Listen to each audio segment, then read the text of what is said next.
जिन शुकदेव जी महाराज के अनुसार ही, श्री शुक शास्त्र के अनुसार ही आप हम सभी आने वाले 7 दिनों तक कथा को श्रवण करेंगे।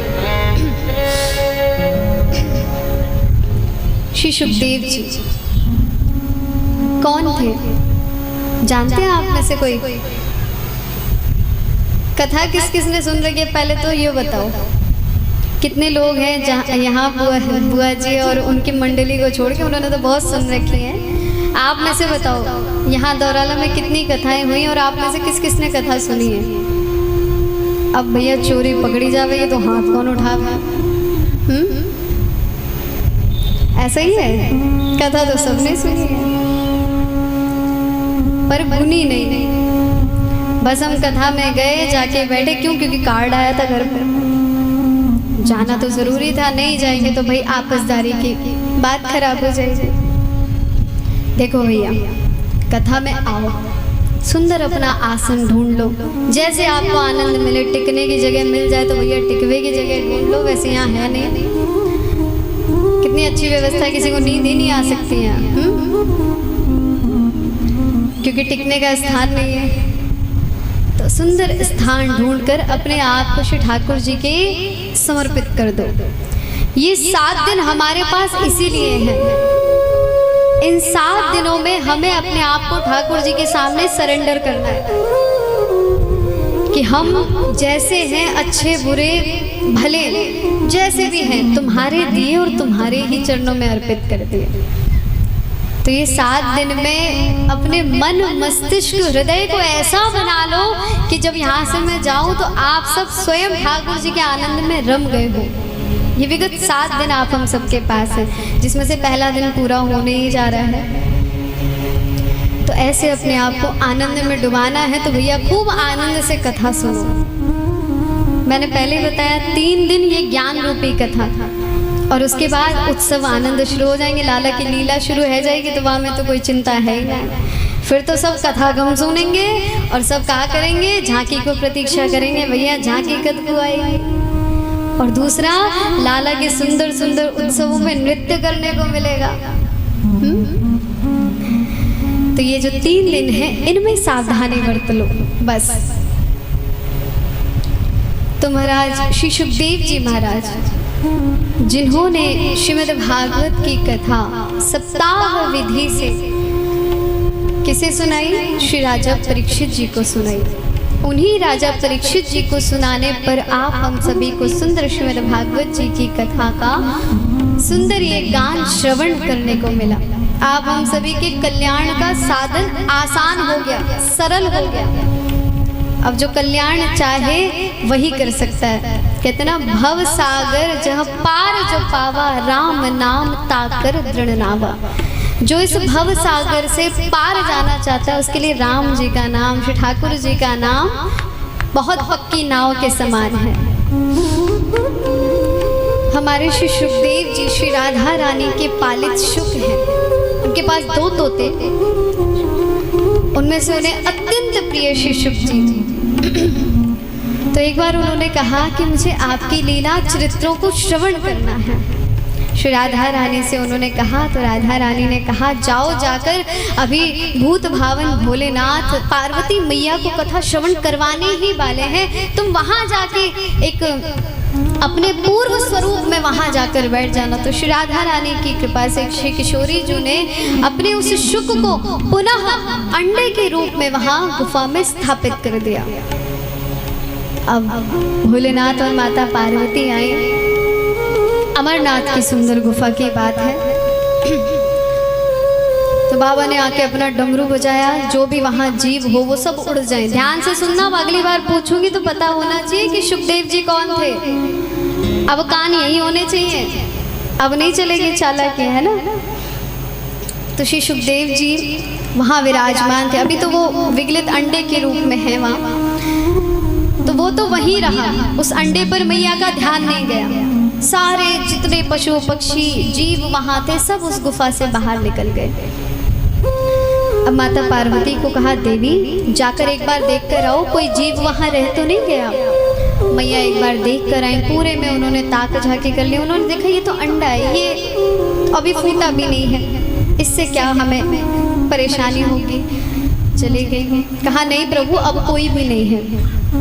ठीक है महाराज। सुंदर आसन साफ किया, आसन बिछाया, सुंदर श्री बुद्ध भवन भोलेनाथ विराजमान हो गए, वक्ता स्वरूप में कथा श्रवण करा रहे। पार्वती मैया से कहा बहुत सावधानी से कथा सुनना, बीच में निद्रा देवी ना आ जाए, बहुत ध्यान से कथा सुनना। तो बीच बीच में जब बाबा पूछे तो मैया हुकारी भरती रहे, ओम ओम ओम के हुकारी भर रही है। अब कथा सुनते सुनते सुनते सुनते वो जो अंडा था वो धीरे धीरे फूटा, फूट के उसमें से सुंदर शुक बाहर निकला। और जब वो तोता बाहर निकला, तोता तो रट्टू होता ही है, जो पार्वती मैया बार बार ओम ओम ओम का उच्चारण कर रही हैं, हुंकारियां भर रही हैं, तो उसे भी रट गया।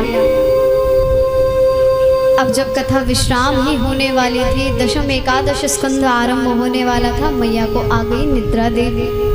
मैया तो गई सो। अब उस शुक ने देखा यदि मैया सो गई हैं और हुंकारियां नहीं मिलेंगी तो बाबा कथा रोक देंगे और मेरी कथा बीच में रह जाएगी। अब मैं क्या करूं, कैसे करूं? तो उन्होंने ओम ओम की हुंकारियां जो उन्होंने रट ली थी वो मैया की ओर से वो भरने लगे। बाबा ने पूरी कथा श्रवण करा दी। क्यों, उन्हें हुंकारियां तो सुनने को मिल ही रही। नेत्र बंद करके बाबा आनंद से कथा सुना रहे थे। कथा संपूर्ण होने के बाद बाबा ने बहुत सुंदर जयकारा लगाया, बोले भागवत महापुराण की जय। पार्वती मैया की बड़ी जोर से निद्रा खुल गई। यहाँ तो कोई ना सो रहे हो तो वाकई भी खुल जाए भैया।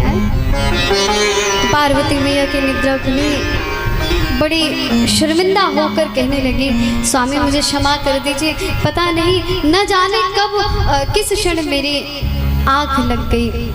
आप वहाँ पर कथा सुना रहे थे, वहीं से सुना दीजिए। भोले बाबा कहते हैं आँख लग गई? मैंने तो कथा पूरी सुना दी और हुंकारियाँ भी तुम भर रही थी। कहा नहीं स्वामी मेरी तो आँख लग गई थी। कहा यदि यहाँ पर हम दोनों ही हैं तो हुंकारियाँ कौन भर रहा था? कहा फिर जाकर देखा, अब वो जो तोता है उसने सोचा अब बाबा तो भैया त्रिशूल लेके निकले हैं, ये तो मुझे मार ही देंगे, तो उड़ता हुआ भागने लगा। उन्होंने देख लिया। अब वो तोता आगे आगे, भोले बाबा पीछे पीछे। अब वो तोता उड़ते उड़ते उड़ते उड़ते सीधा आकाश से कहाँ, पृथ्वी पे वेदव्यास जी के घर में उनकी पत्नी माता विटिका, माता पिंगला झाड़ू सेवा कर रही थी। और जैसे उन्होंने जमाई ली वो तोता उनके गर्भ में जाके बैठ गया। अब भोलेनाथ बड़े क्रोध में आके वेदव्यास जी को आवाज लगाते हैं, अरे वेदव्यास जी बाहर आओ, तुम्हारे घर में चोर घुस गया है। वेदव्यास जी आए, प्रणाम किया दोनों माता और पिता स्वरूप श्री बुद्ध भवन भोलेनाथ को। भोलेनाथ कहते तुम्हारे घर में चोर घुस गया, जल्दी उसे बाहर निकालो, मैं उसे जीवित नहीं छोड़ूंगा। वेदव्यास जी कहते हैं प्रभु आप तो शांताकारम है, आप तो क्रोध शोभा नहीं देता, बताइए मुझे क्या चोरी हो गया आपका? आपका क्या चोरी होगा? आप तो कुछ रखते ही नहीं अपने पास। कहा अरे तुम्हारे घर में एक चोर घुसा है, एक तोता घुस गया। कहा तोता? तोते ने क्या चुरा लिया आपका? कहा श्रीमद् भागवत ज्ञान यज्ञ की कथा चुरा ली उसने। वेदव्यास जी हंसे और कहने लगे प्रभु आप भी इतने सहज हैं, आप स्वयं श्रीमद् भागवत की कथा श्रवण करने के बाद, कराने के बाद जब हमारा पुनर्जन्म होता ही नहीं है, हमारा ये जन्म मरण का भय ही खत्म हो जाता है, तो आप उसे मारेंगे कैसे? वो तो मरेगा ही नहीं, उसकी तो मृत्यु होगी ही नहीं, क्योंकि वो तो अमर हो गया अमर कथा का पान करके। भूत भावन भोलेनाथ हंसने लगे और उनका क्रोध शांत हुआ। कहा बात तो तुमने सही कही। कहा ठीक है तो अब मैं जा रहा हूँ। तो भोलेनाथ और माता पार्वती प्रसन्न चित्त होकर वहाँ से चले गए। अब यहाँ बहुत समय व्यतीत हो गया, 1 वर्ष 2 वर्ष 3 वर्ष 6 वर्ष 12 वर्ष हो गए। कितने? 12 वर्ष हो गए। अब तो श्री वेदव्यास जी ने अंदर जो तोता था अब वो तोता नहीं रहा, अब वो शिशु रूप में परिणत हो गए। क्यों? क्योंकि उन्होंने गर्भ में ही श्रीमद् भागवत की कथा का इतना मंथन कर लिया, इतना मंथन कर लिया कि वे सुंदर शरीर रूप में परिणत हो गए। तो कहते हैं पुत्र अब तुम्हारी माता और मुझे तुम्हारी बहुत प्रतीक्षा है, अब तो तुम गर्भ से बाहर आ जाओ। तो भीतर से आवाज आती है मैं बाहर नहीं आऊँगा, क्योंकि यदि मैं बाहर आया तो ये जो ठाकुर जी की जो माया है वो मुझे घेर लेगी। जिस प्रकार आप मेरी माया में फंस गए हैं ना, ठीक उसी प्रकार ये उनकी माया मुझे घेर लेगी, मैं नहीं आऊँगा। कहा तो कैसे आओगे? कहा कि ठाकुर जी से वचन दिलवा दो कि उनकी माया मुझे स्पर्श भी नहीं करेगी तो मैं गर्भ से बाहर आऊँगा, अन्यथा मैं नहीं आऊँगा। तो शिव ब्रह्मा जी ने नारायण को स्मरण किया, उनकी स्तुति की। नारायण उपस्थित हुए, उन्होंने सारी बात बताई कि ऐसे ऐसे बात है। नारायण ने कहा ऐसा भक्त भी नहीं देखा। नारायण ने वरदान दिया कि हे पुत्र तुम गर्भ से बाहर आ सकते हो, तुम्हें मेरी माया कदापि स्पर्श नहीं करेगी। ऐसा आशीर्वाद पाकर बड़े प्रसन्न हुए श्री सुखदेव जी। मैया के गर्भ से 12 वर्ष बाद बाहर निकले और निकलते ही जैसे ही गर्भ से बाहर आए उनका जन्म हुआ, सीधे दौड़ पड़े वन की ओर, क्योंकि 12 वर्ष तक गर्भ में ही थे।